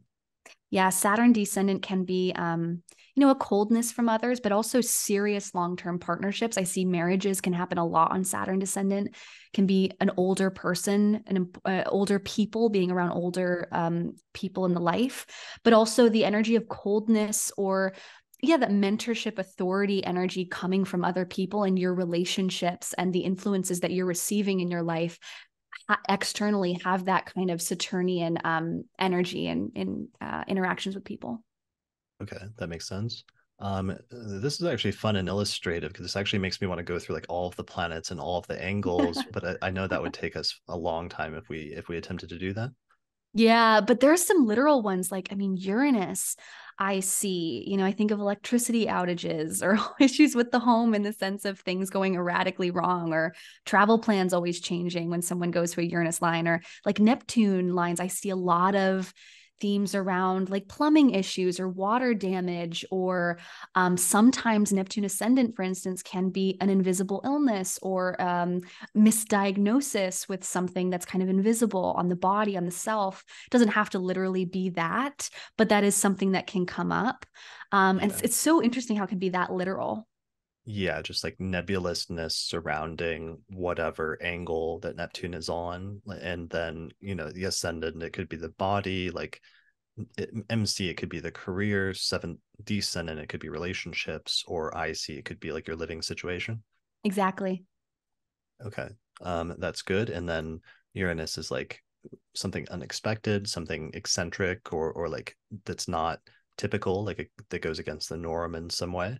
Yeah, rebellious, innovative, entrepreneurial. I see a lot for Uranus MC lines. I've heard stories from people where they move to a Uranus MC line and like a job falls into their lap and suddenly they have a career, a new career in their life that just comes out of nowhere. Or, an entrepreneurial person or an innovator, someone in tech, there can be that using Uranus in a supportive way. Uranus ascendant people tend to love. It's that liberation, that free spiritedness, the authenticity of self. Um, but yeah, there is that kind of, it's hard to settle down on a Uranus line. Typically, people don't usually live long term on a Uranus line. Yeah, that can be kind of too frenetic or have this too energetic quality where things don't rest, but everything's constantly like moving, and that can be a little bit hard. Yeah, definitely. Yeah. All right. I kind of want to keep going through more, but I know one of the things you brought up is like the condition of a planet in a chart. We've talked a little bit about like how sect is relevant. You've also Mhm. mentioned like debilitations or other types of ways that planets are situated in a chart. Yeah. One of the first things I look at is squares from outer planets, like tight squares, tight aspects, like an opposition or a square, like, Mars squaring Uranus or Venus squaring Saturn within 1 degree, or, Pluto opposing Venus very tightly within a few degrees, 1 to 2 degrees. Because the thing about astrocartography is like when you go to a line, you're not just going to that planet, you're also going to the planet within your chart. So going to a moon line, if you have a Leo moon, you're not just going to a moon line, you're going to a Leo moon line. You're going to a Leo trine Mercury line, like it's your chart. It's the map of your birth chart. And so looking at aspects is really big, tight aspects to like, Neptune, Uranus, Pluto, and then Saturn I'm looking at. Um, and then the other thing is fallen planets.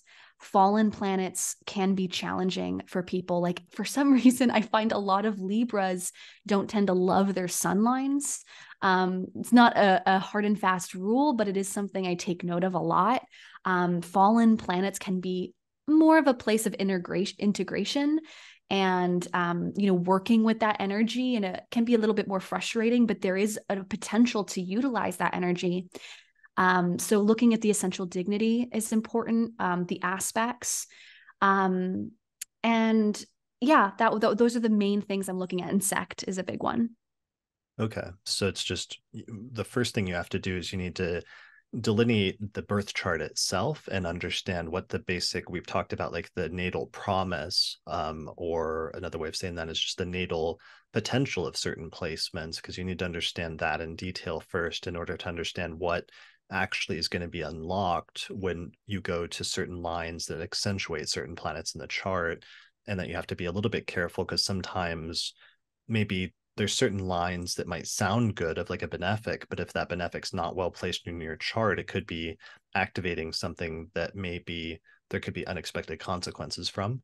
Exactly, exactly. And I think that's one of the biggest misconceptions aside from, having to be on a line. But the other misconception is like a lot of people will think just go to a Venus line or a Jupiter line, but it really depends on that person's Venus and Jupiter specifically and the story of that theme within the planet and how it involves other planets. Yeah, so that's really important. Okay. That's really good. And that kind of brings up, um, you did have a point that you wanted to make at some point about the simplification of the techniques because it's become so popular in recent years, and maybe some things that are like misconceptions that people had, or ideas that maybe not are not good that are in circulation.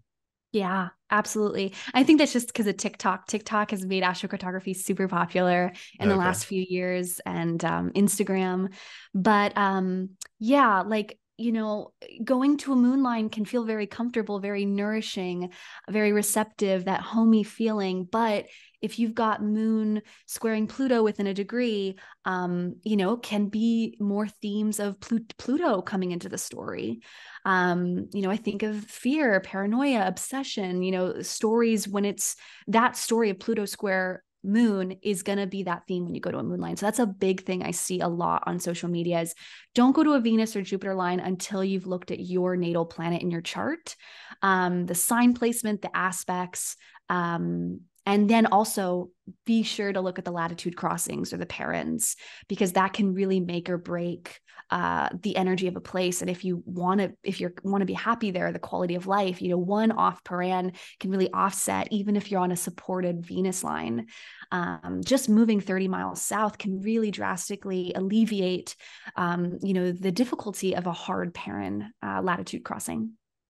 Okay, so that's one of the more, it's like people might have a tendency at the beginning just to look at the basic thing, which is just the astrocartography lines. But if they're not paying attention to some of these other more complicated interactions, then sometimes they could end up with a combination that's a little bit not as ideal as they assumed. Exactly. Yeah. And that's the idea of when things become popular or trendy, they become simplified. When something, is widespread and everyone's jumping on it. Oh, I want to go to my Venus line, or, oh, I don't have anything there. That means there's no story there. There's so much more to it. And that's why, reading literature on this, which The Psychology of Astrocartography is a great book. There's so many amazing books on astrocartography.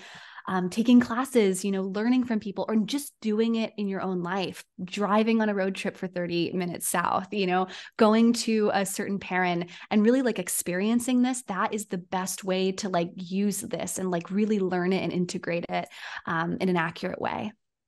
Yeah, that's such a crucial piece, just in general. A good advice about learning astrology and practicing astrology in general is that empirical component of having sort of like provisional idea of what you think something should mean or how it should work out in your chart, but then actually going and doing it and noting your experience, and sometimes paying attention if your like actual lived experience of something is slightly different than what you expected, because then sometimes it can clue you into that there may be something happening that you weren't paying attention to if you're just looking at it from a different perspective. Yeah.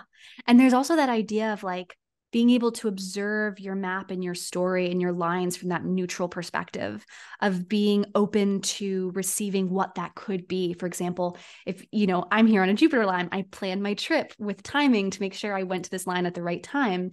But, I'm also receptive to it could be very different from what I'm expecting. And so having that kind of unbiased, open-minded perspective to, I don't know what this could be. I'm anticipating it could be something to do with this, but I'm open and I'm going to observe it and document and record the data. That is such an incredible way to like learn this effectively. Yeah, that makes a lot of sense. And that kind of brings up that it's like there's other things that can be happening as well, in addition to, or the sort of layer on top of the astrocartography lines and the relocational chart. And that has to do with things like timing that's also relevant anytime you're trying to do something or go somewhere, right? Absolutely. That's when we're adding the second layer. And it gets really magical when you combine the right place at the right time. That's when magic like happens. And it's so cool to see how this works time and time again. When you time things precisely, it can be magical.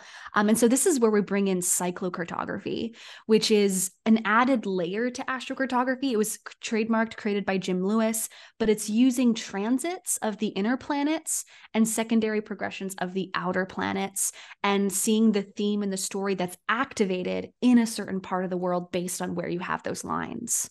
Mhm. Okay. You mentioned the trademark thing, and I forgot that. That was actually something to mention at some point, which is that Jim Lewis originally trademarked astrocartography. It's become sort of such a common technique that I'm not sure how much that holds up anymore. And there's I been know. like discussions about like how if you can really trademark an astrological technique, but that's why I know. sometimes you see people still write it as it like astro asterisk carto asterisk graphy or whatever, is that specific writing of it is part of what he trademarked essentially, right?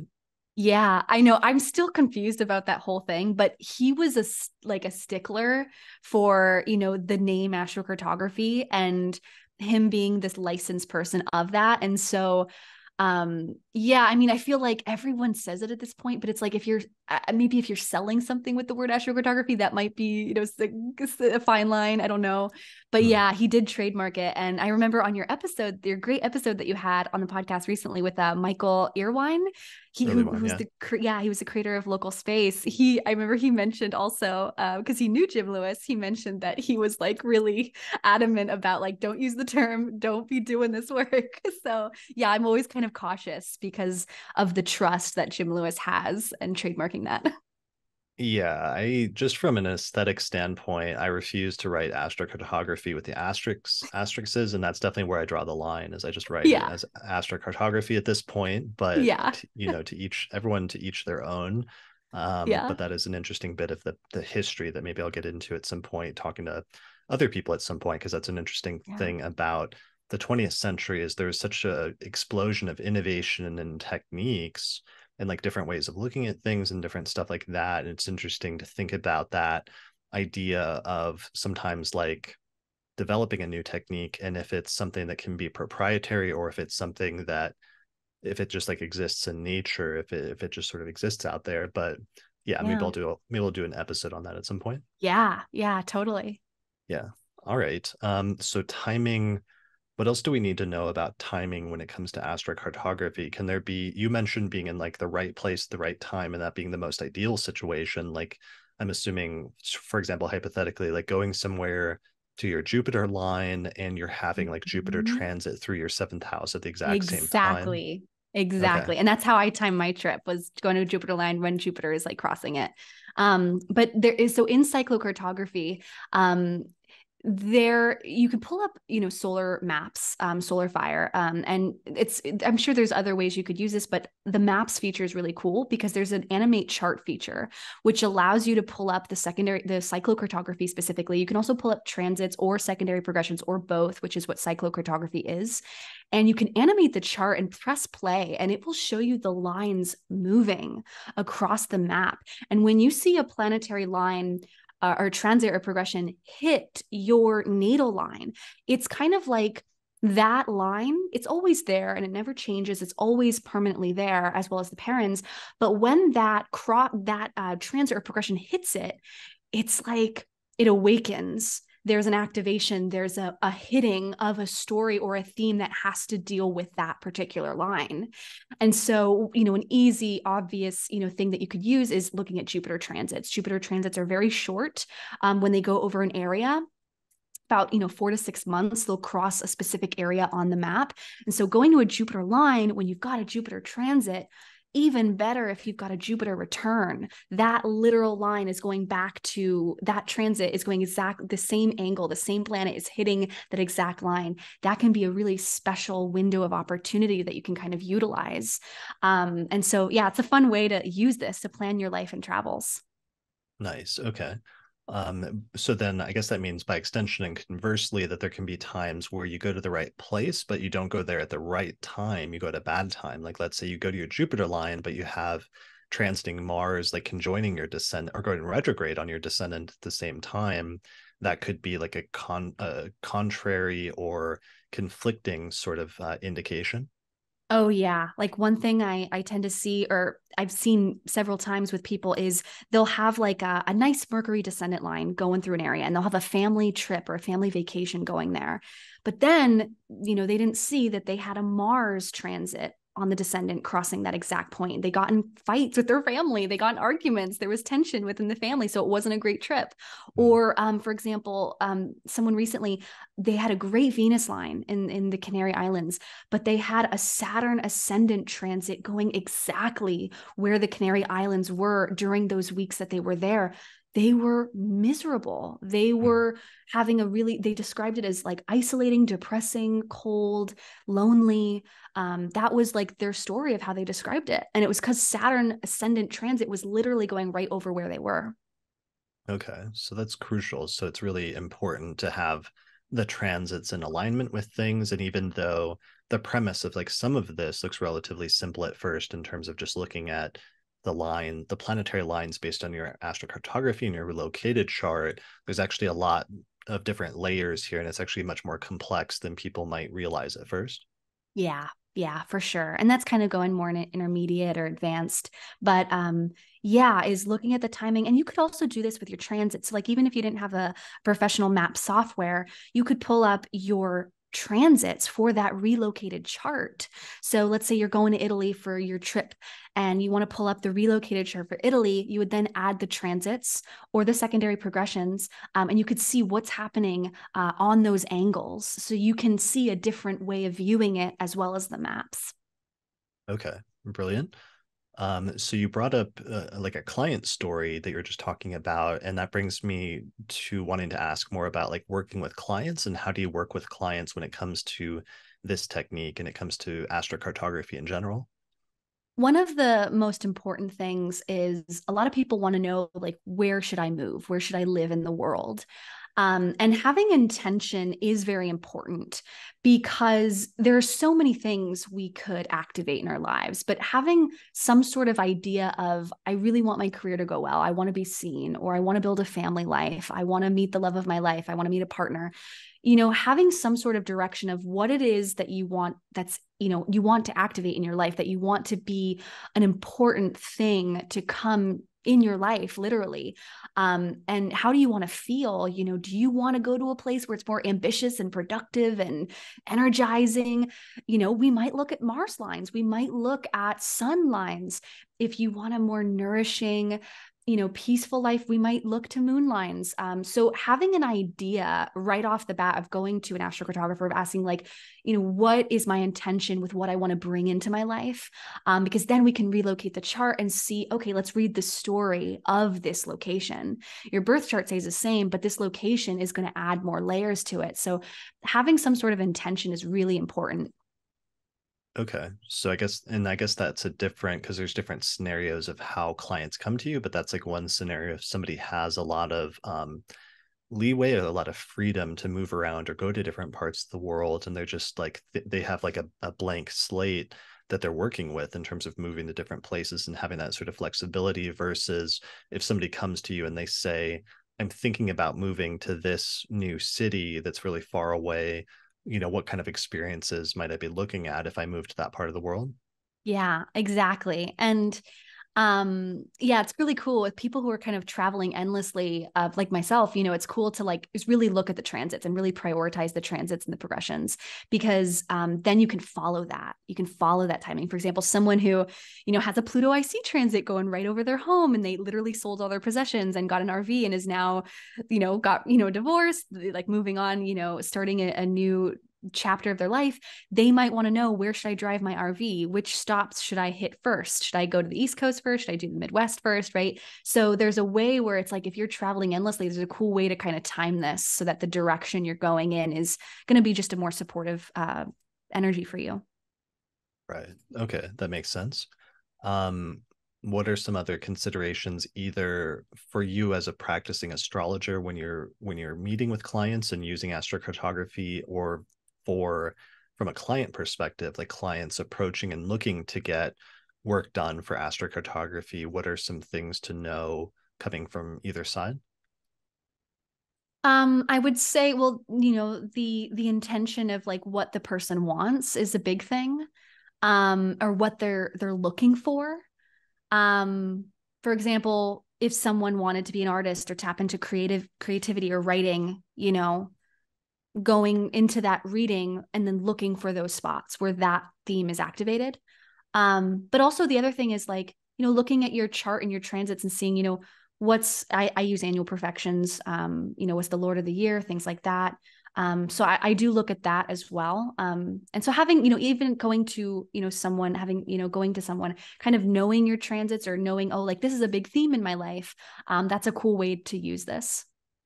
Okay. Yeah. So having some level of like self-knowledge, or perhaps the more knowledge one has of their own chart, the better in terms of knowing what different potentials are going to be unlocked in different places, or which ones are being unlocked for you right now in terms of the timing, like transits or Time Lord techniques. Yeah. Yeah, totally. Okay, that's good to know. All right. And I know that, so we've talked about using astro.com and how that's like a free resource, using their Astro Click Travel thing, which is basically you just go to astro.com, you go to charts and calculations, and then actually, that's not even the right page, but basically you just look for the Astro Click Travel, I think is what they still call it, right? Yeah, Astroclick Travel. Yeah. And that's a great free option to just get started. Pulling up the parents, pulling up, looking at the lines. You can look up local space on astro.com too, which is very cool as well for locational astrology. But if you wanted to go a bit further, I recommend, using a professional astrocartography software where there's a lot more details that you can get that you can't get on astro.com. Like one of the big things is, with a professional software, they'll often have a measurement tool. Like Astro Gold does have a measurement tool for their map software. They don't have Parans though, which is, for me personally, if you don't have parents, like I can't look at the maps. So I don't like Astro Gold software for specifically maps, but they do have a measurement tool, which is really great for seeing the mileage, the distance away from planetary lines. Solar Fire is my favorite for maps specifically. I ended up getting a new computer just so I can use Windows to use Solar Fire, because Solar Fire is like, it's that good and it's that worth it. If you want to plan your travels or plan your life with your map, it's such a great software for that. And so with that, it's like you can measure it. They have a measurement tool. You can see the parents, local space. There you can see aspects. There's so much to it that you can add like all these layers as well as timing. Brilliant. Okay. Yeah. So, and Solar Fire is what I use as well. Um, Let me see. I'm just pulling up. I just remember we had some slides, but it just shows a little image in one of the slides you made of what the parans look like. And this is what they look like Oh, yes. in Solar Fire, right? Yes, that's great. Oh, cool. Yeah. There are the parents. There they are. You could see them in the yellow latitude lines. And you could see, for example, Venus and moon parents. So that Venus and that moon, they were crossing at some point in the world and they created that latitude line. And so regardless, they have a really strong effect. They're really, really important. And so, yeah, it creates that energetic crossing of that influence. Yeah. Got it. Okay. So that's really cool and that's really useful. So it's like everybody, I think, starts using free websites like astro.com or astroseek, but everybody eventually like has to invest in software, especially if you're sort of a serious student of astrology or if you're going to start consulting eventually, because it's Yeah. also useful to be able to build up like a large database of obviously your client charts, but also of case studies and different research and things like that. And that can be really useful for that as well. Totally. Yeah. It's really great. Yeah. Cool. All right. I'm trying to look and see if there were other major topics that we meant to touch on in this episode that are sort of like core things when it comes to this topic of especially astrocartography.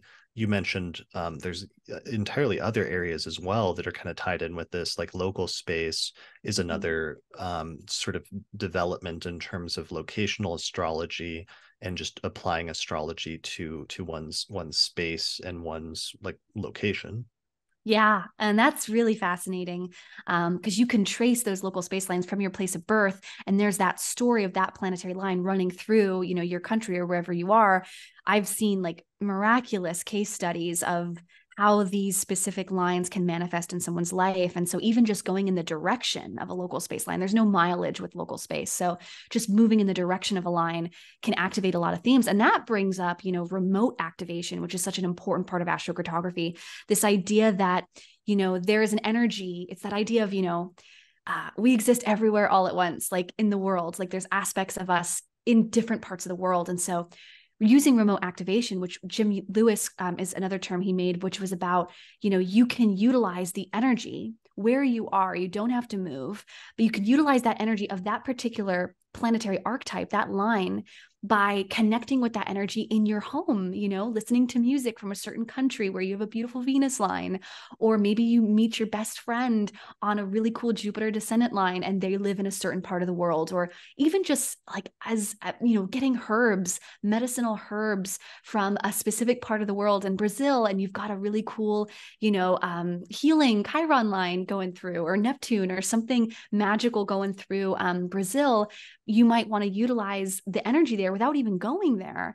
You could bring that energy into your life, whether it's music, culture, feng shui. That's a whole other aspect of astrocartography, is using feng shui to like design your home using local space and things like that. So there's so many ways you can utilize this at home without traveling. Obviously, traveling and moving is like the best way to really, really get this full effect in your own life and see it come out in a very active way. But just by being at home, by connecting with these energies, if you've got a local space line, a Uranus local space line going through Denver, Colorado, and you're connecting with an astrology podcast, or you're going to an astrology conference that's in Denver, or there's a sense of Uranus themes going through that particular area, you could be at home listening to a podcast about astrology with a Uranus local space line going through that area where that podcast is being hosted, or that YouTube channel is being filmed in that part of the world where you've got that amazing line. So it's like you can utilize this energy at home. And that is like one of the coolest ways to use this. Yeah, that's really cool. And it just brings back that concept of, like I said earlier, of how astrologers are usually dealing with time, but this is really bringing that element of space, and it's showing that there can be connection between space in ways that are not initially, that you shouldn't think that there's a connection, but through looking at this through the lens of astrology, you can see that it is sometimes connected in this very mysterious and interesting way. Yeah. Yeah. And I think Chip Lewis, he quotes Carl Jung a lot in his Psychology of Astrocartography book. One of the quotes that Carl Jung says, every part of the psyche seeks outer manifestation. And so, bringing that home, there's ways to, take ownership of your life and your day-to-day life by infusing rituals and habits and different ways that you can utilize these archetypes, these planetary archetypes in your life. And that self-actualization, that individuation of self can be explored through bringing that planet in your life. Yeah, that makes sense. That was actually a really interesting thing rereading Jim Lewis's book recently in preparation for this, was how much he situated it in the context of like late 20th century psychological, especially Jungian astrology, and that most of his conceptualization of what the lines were doing was about activating parts of the person's psyche, and sometimes that being like latent or hidden parts of the psyche being brought to the forefront and different things like that. But it's interesting, because that was what, 30 something years ago, when astrology was largely being seen through a purely psychological context. But more recently, with the revival of ancient astrologies, there's been more discussion about, sometimes there can be very concrete external manifestations of certain placements in the chart that manifest in like events or people or things like that. And it seems like that's another piece here, which is like the lines, while there's certainly a psychological component, it's like sometimes you go to a Mars line and you encounter some sort of Mars type event or externalization of that that's not just purely psychological or a projection per se, but sometimes it's just like that's where you experience that event or that time period in your life in some external way. Yeah, totally. Oh, that's so cool. Yeah. So it was just something I was thinking about in terms of that. And sometimes the literal external manifestations of things versus the internal ones. And sometimes it's a little hard to know the difference between the two, or which it's going to be, but the archetype always manifests one way or another in one of those realms. Oh, yeah. And they can manifest in a literal, physical, and external way, but also internally. I mean, like just in my own life, going to a sun line and like the theme of solar things being brought into my awareness. Nothing literally happened with sun themes, but I experienced realization of self about my goals and aspirations on a sun local space line, for instance. So, and it could be, something that's happening within, that's emerging from within. And he also talks a lot about shadowed planets in his book, about how shadowed planets can be kind of almost like the repression or the denial of self, or the denial of that particular archetype and that planet in your chart. And so going to a hard line, even if there can be a sense of repressing or hiding from what that represents in the chart. And so there's a whole section on shadowed planets he talks about in his book, which is really interesting too. Yeah, I think you had a quote here where, here it is, where it says astrocartography shows us how certain places symbolize the accepted, suppressed, or protected parts of the self. And that's Yeah. from the Jim Lewis book. Yeah, it's very psychological. Like, the book and what he, you can find clips and stuff of what he said. It's very, the psychological approach to astrocartography is really big. Okay, interesting. Yeah, well, and that was the title of the book, was The Psychology of Astrocartography, which is kind of interesting. In the foreword, I forgot to mention that Erin Sullivan wrote that part of the genesis of the book was that she gave at the 1986 United Astrology Conference, she said that she gave Jim Lewis for his birthday um, a like a fancy edition of his little printed booklet that used to come with astrocartography charts, and it was like a special like fancy version of that she got him as a gift, and that sort of set the ball rolling eventually to publish the larger book that eventually came out shortly after he passed away. But I thought that was notable because I actually just got um, some archival footage of the very first United Astrology Conference from 1986, and Jim Lewis actually is in it at one point. So I'll be releasing that sometime this month, so people can check that out to get a little like glimpse of him as the founder of this technique at some point. Yeah. Oh, that's neat. Nice. Yeah. All right. Are there any other major topics that we haven't covered, or things that we meant to talk about that we haven't yet at this point, in terms of this sort of broad introduction to astrocartography? Yeah. I guess the big thing is, this is a magical tool that really can change people's lives. It's amazing how a move can really affect people's quality of life, and I think that's the big thing.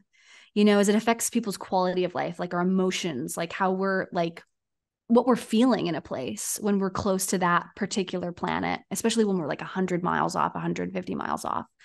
And how like this is such a valuable tool, and I think something like we should all like use just in our daily life, because I think one of the really interesting things is, a lot of people will say, oh, you should go to Cinque Terre, it's so magical, you'll love it.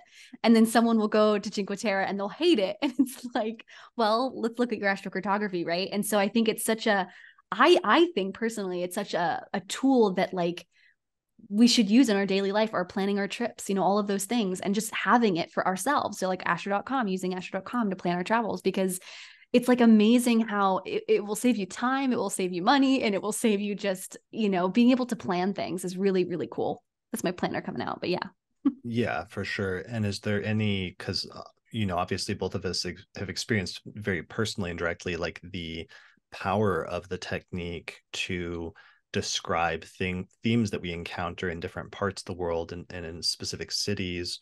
Is there, though, sort of like a way that you sometimes have to balance it in terms of managing expectations, in terms of like not being able to like erase a person's birth chart or completely override some of those other factors that are not completely like in a person's control? Yeah, well, that's that nice balance of like living intuitively and just like listening, to your inner voice and what you feel called to venture toward. Is that what you mean? Like kind of like the striking the balance between. I guess I was more just thinking of like, on the one hand, it can be like very powerful and compelling and useful tool to integrate, but then at the same time, maybe you can't change everything about your birth chart, or maybe like, I'm just thinking of the managing of expectations. Like if a client says, comes to you and tells you like, tell me the best place in the world that will change my life and make me like a millionaire and make me Mm. successful in career and in relationships and everything else, like there's still a level of management where you can't like, it's not a magic wand that you can wave that will make everything perfect, I don't think, Oh necessarily, right? no. Yeah, and that's a big thing to point out is like people often will ask like what's my perfect place? Where is everything going to go well? And it's Right. it's not everything's going to go well. There's always a part of the chart that's like, there's always something that's going off. No place is perfect. There's pros and cons to every place. And so yeah, that's always going to be a thing. And I think a lot of people want to find the perfect place, but there is no perfect place. Right, because it shifts the chart, turns the chart, and it brings certain planets to greater prominence, which can sometimes indicate things going better in some area of the life. But then naturally, the other part of the equation is it's going to move the difficult parts of the chart to a different place as well, and you've still got to Exactly. experience those. It's part of a package that comes with it. Exactly. Yeah. And that's the amor fati, accept your fate, or what that, phrase means. Right, for sure. Okay, cool. All right. Well, I think this is a really amazing introduction to this technique. It got me excited about astrocartography and looking at different examples and things like that, because there's so many different levels that you can go into in terms of the examples and in terms of people really meeting their fate or their destiny sometimes in different parts of the world, and having that become more clear or having that really open up or unlocked. I think that's the other part of the technique that's actually the most compelling and persuasive to me, is just that idea of how fate gets woven into it, not just as a component of time, but a component of place, and that sometimes you have to go to certain places in order to truly fulfill your destiny. And that's maybe ultimately the most mysterious but interesting part of the technique that it really gets into at the end of the day. Oh, yeah. And I'm a big believer that where you are, you're meant to be there. So that's the fated part of it, is like you're going to go where you're supposed to go at the time you're supposed to go. And like there's no worrying about it at all. Like you're exactly where you're supposed to be. Right, for sure. All right, I like that. That might be a good note to end on. So, tell me about your work. Tell me about your YouTube channel and other things. You also teach classes and do consultations related to this, right? Yeah, I eat, breathe, and sleep this. It's my biggest passion. I'm currently traveling the world. I'm writing a book about these experiences right now. And you can find me on my website, helenawoods.com. I have readings, courses, beginner's course, a more 7-week in-depth program. And then I'm also on YouTube vlogging my journey in real time as I'm traveling to these places, documenting it online on my YouTube channel, Astrocartography with Helena. And I also am on Instagram at Ms. Helena Woods. Brilliant. Yeah. Well, everybody should check out your YouTube channel for sure, which is youtube.com/, Miss Helena Woods. And I'll put a link to your website below this. But I like how in the YouTube channel, it's like a blend between an astrology channel and like an astrocartography channel, but also like it's also a travel vlog, and you're like traveling around to different places and doing like amazing cinematography and stuff with the video shots. So it's a really cool and unique sort of blending of those two things, which I really love. Yeah, and I also have a main channel, and like I like make the artistic projects of these places, and that was all activated on the Venus IC line, which is so cool. But yeah, like bringing in real time, the real experiences and seeing it. I think that's such a, the documentation I think is so cool. Yeah, for sure. And I love, just as a final note in passing, just that you have Scorpio rising, you have like Cancer on your ninth whole sign house, and like the ruler of the ninth house is the moon, which is that Leo moon that's like conjunct the degree of the midheaven in your 10th house. And you're literally doing ninth house stuff like in the context of your career. And I can't think I of a know. more brilliant, kind of like amazing manifestation of that placement. And it was all timed. Is like that wasn't my life for a long time, and then it was like suddenly everything activated, and it was like that's like my everything I'm going toward. And I'm going through my Saturn return at the moment in my 5th house, and it's like projects, because yeah, it's projects. And I'm like writing this book. Like that's what my Saturn returns, well, at least my intention for it is I'm going to write this book and just this massive project. Right. Well, the other thing about this, and why this will be a good Saturn return story at the end of this, is that Saturn is like ruling your fourth house of your home and living situation, and it's also ruling your third house of communication. So Yep. those like themes of fourth and third house, you're combining them perfectly during your Saturn return, and that's just Yeah. really smart, really cool. And what's insane is like I didn't plan this at all. Like it just came to me in meditation. You need to Mm, write a book about this and go travel. And I'm like, apart from my husband, which is so hard because like, it's like a calling. I have to do this, And it right. feels like lightning. It feels really magical. Amazing. Well, I love the work you're doing. Thanks for doing it, and thanks for sharing it with us. I look forward to seeing the book, and yeah, we'll have to do this again sometime, because I know there's like tons of other example charts that we could have explored. So maybe we'll do a follow-up at some point once the book comes out.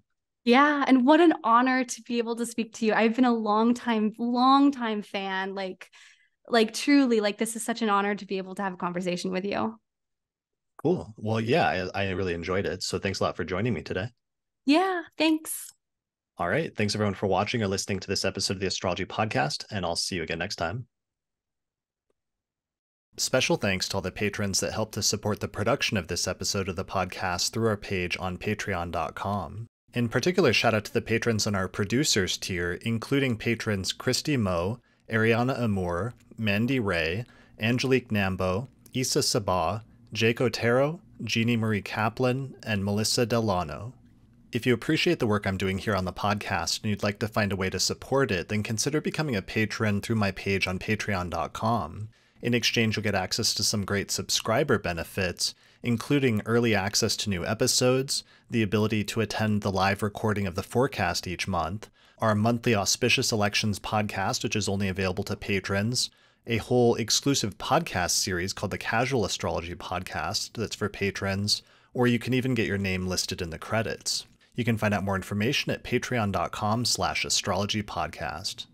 If you're looking for a reliable astrologer to get an astrological consultation with, then we have a new list of astrologers on the podcast website that we recommend for readings. Most of the astrologers specialize in birth chart readings, although some also offer synastry, rectification, electional astrology, horary questions, and more. Find out more information at theastrologypodcast.com/consultations. The astrology software that we use and recommend here on the podcast is called SolarFire for Windows, which is available for the PC at alabe.com. Use the promo code AP15 to get a 15% discount. For Mac users, we recommend a software program called AstroGold for Mac OS, which is from the creators of SolarFire for PC, and it includes both modern and traditional techniques. You can find out more information at astrogold.io, and you can use the promo code ASTROPODCAST15 to get a 15% discount.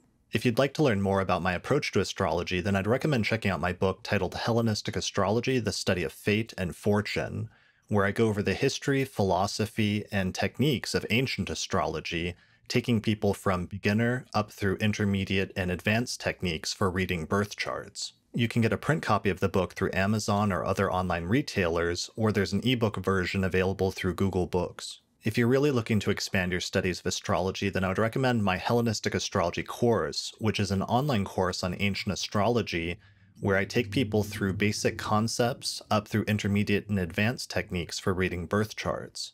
There's over 100 hours of video lectures, as well as guided readings of ancient texts, and by the time you finish the course, you will have a strong foundation in how to read birth charts, as well as make predictions. You can find out more information at courses.theastrologyschool.com. And finally, thanks to our sponsors, including the Mountain Astrologer magazine, which is a quarterly astrology magazine which you can read in print or online at mountainastrologer.com. And the Northwest Astrological Conference, which is happening both in person and online, May 23rd through the 27th, 2024. You can find out more information at norwac.net.